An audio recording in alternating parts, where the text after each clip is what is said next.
Ito lang sa mula ko dito, ngayon lang ko nakarating ng bagyo nga mahirap.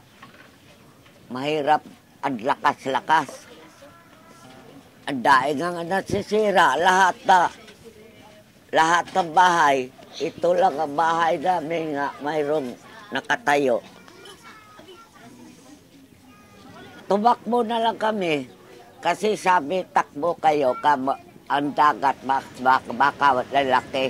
Tumakbo na nga kami, hindi kami tumira dito, tumakbi kami malayo. Sa kaibigan namin, doon sa highway, daing umaano, yung tumatakbo doon, pero sira rin yung bahay nila. Sira rin ang gitakbuhan namin. Nakatulog pa kami, banda ng alas 12, yun na. Malakas ng hangin.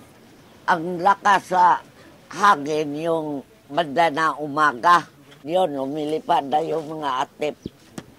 Doon na kami sa ilalim ng lamisa kasi lumilipad na yung yero. Baka matabaan kami. Andain namin doon sa ilalim ng lamisa. Pero basang-basa kami eh. Mula ng gabi, basang-basa kami ng umaga. Umaga na yung matapos ng hangin, pumunta sila dito. Yun, sira na yung bahay namin.